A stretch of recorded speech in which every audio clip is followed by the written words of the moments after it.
Hey VC, this is Harvey of Spin the Black Circle, and welcome to Friday Night Vinyl. I am determined that this is not going to become Saturday Night Vinyl, because once again I failed to capture and upload this on Friday night. I was away with work yesterday, didn't get back from London, so I live in the West Midlands until quite late, so I was just too tired. I just wanted to chill out.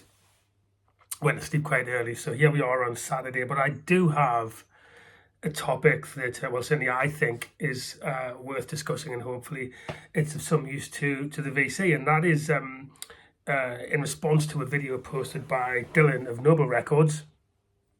And check it out, the title of Dylan's video is "When is Enough Enough?" And he's talking about our hobby of record collecting. When is enough enough?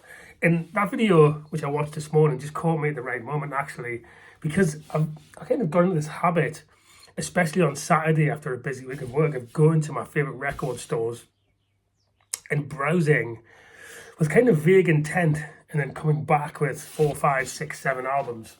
So that in itself is nice. It's something to look forward to. It's something I enjoy on a Saturday, and I do make a point of listening to what I buy. But why am I doing that? Why am I, without actually intent of looking for anything in particular, and not even occasionally, but every, or most, the vast majority of Saturdays, going and doing that? So I almost did that this morning, but then I watched Dylan's video, which was actually in response to a video that he'd seen 9 years ago by, I think, Zeke the Geek, record collector. And it got me thinking, because I was going to go to Bridge 2.0 Records, just a mile down the road, with a vague intent of buying this hair metal LP that I remember from the 1980s by this European band named TNT. And I kind of want it. I know it's on the shelf there, or it's probably still on the shelf, but I don't want or need it to the extent that I would give up a Saturday morning and then probably buy 4 or 5 other items while I was there. And I think there's tension in our hobby, VC, because I've got some sympathy with the video posted by Kenny's Jazz Audiophile Records, where he said the reason he buys way more records than he needs is choice. I've got, 2,100 LPs. I think Kenny's got 10,000 plus. And his point is, he knows, because he's a middle-aged chap, he's never going to listen, no chance of him listening to every one of those records again in his lifetime, and certainly not more than once. But it's the choice. He knows that he can go and get a record out, and it's a library.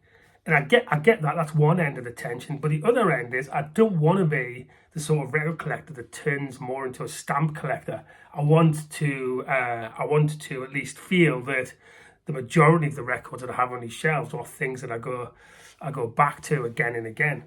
And so that's the tension for me. And I'm somewhere in between those two stools, to the extent that I think the decision I've made is to kind of boom and bust between certainly not going to a record store most weekends, and 2 things instead. One is, when I really, really want a record, I go and get it. That makes a lot of sense.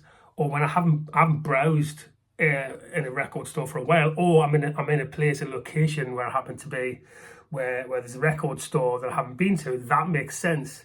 But the habitual thing of just going to record stores and then coming back with 4 or 5 albums, and then having to clean them on the VCS record cleaner, and then feeling obliged to play them the same day, or have I wasted my money, and that kind of disrupts your weekend. It's still fun. This is not some sort of crisis of record collecting, but I do think that Dylan video, that upload, just made me think, just be more intentional, Harvey, when you're buying records. The other thing it made me think of is that I think 2 weeks ago I was in Bridge Records too, just down the road, and I said in the last video I'm kind of a 60s Rolling Stones completist, certainly in terms of their album output. And the one mono LP by the Stones from the 60s I don't have is Her Majesty's Satanic Request.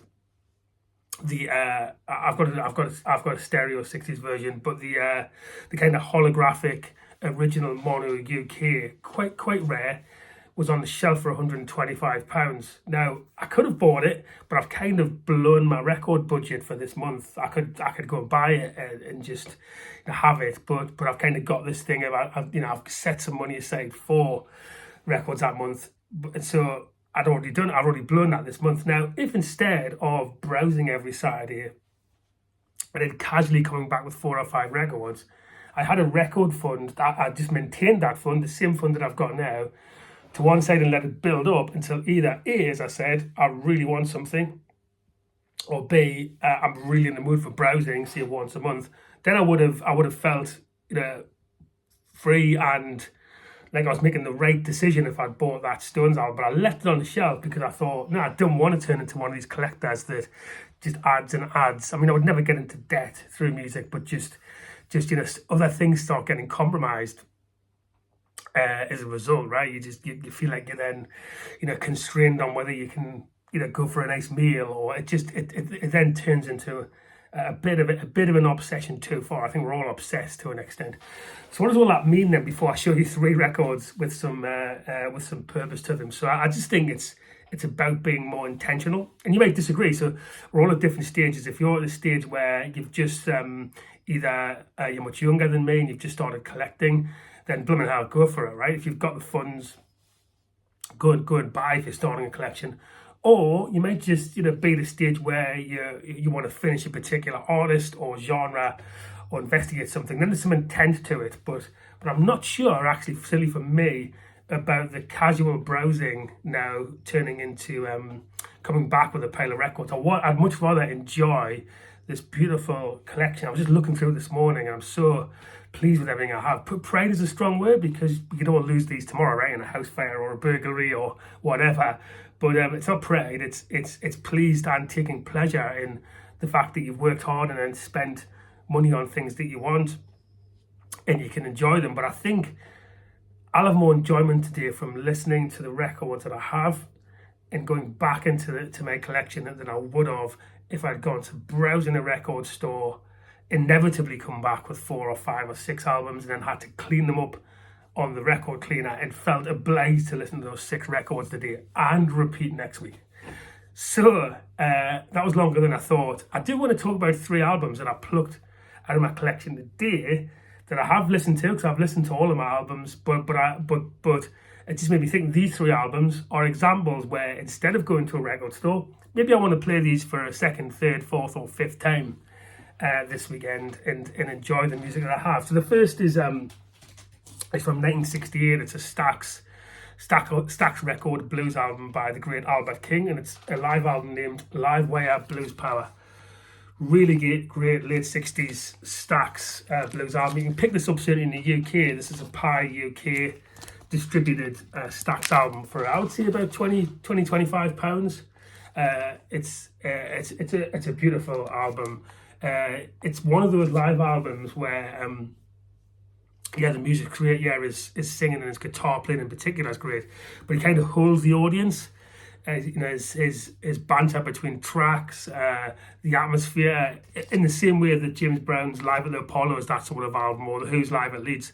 So this is a really powerful blues album from the late 60s. By no means an Albert King aficionado, so I should check out more of his stuff, but that's an album that I haven't played enough, so let's get back to that today.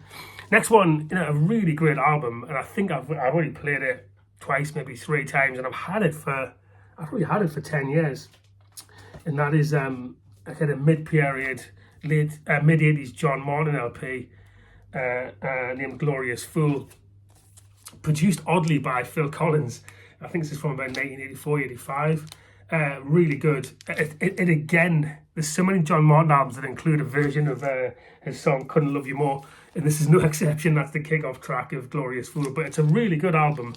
Let's hit that on the turntable later, because I just haven't played it enough. And finally, something really wacky, but not that hard to get hold of, certainly in the UK, not sure about in America or elsewhere. But it's by a Tel Aviv psych rock band named Uzo Bazooka, and the album is named Dahlia. So it's kind of it is psych, but it's kind of what you'd imagine Cooler Shaker were like if they weren't so artificial. Those who remember them from the 90s. It's kind of, it's got bongo drums, psych guitars, chanting, but still a rock album. It's a seg rock album. So yeah, so in case you don't understand my accent, the band is Uzo Bazooka and the album is Dahlia. So I think you can get a few copies of this on Discogs. It may be more difficult to get outside of the UK. It's a beautiful piece of work as well, with this kind of splatter vinyl. But the music is what we're here for, and that is sensational. So there you go, 3 albums that here's the thing: if I didn't have these 3, I would go out and buy these 3 today. So if I haven't listened to them enough, what's the point in going out and buying 5, 6 or 7 more albums? Before anybody thinks that's the end of me buying records, that's not what I'm saying. By no stretch am I done. And I'm sure I'll buy 3 figures worth of LPs for the rest of this year. But intent is the thing. And I just thought I'd respond to Dylan Noble Records, a really good video, and just see I agree with them. I think that just pausing on what you're doing, not stopping. I'm sure I'll continue to buy records for while I've got breath in my body, but just pausing and smelling the roses is what I'm going to do this weekend, instead of rushing out and buy more. So with that in mind, hope everyone has a good rest of weekend, listens to a lot of great music, and peace.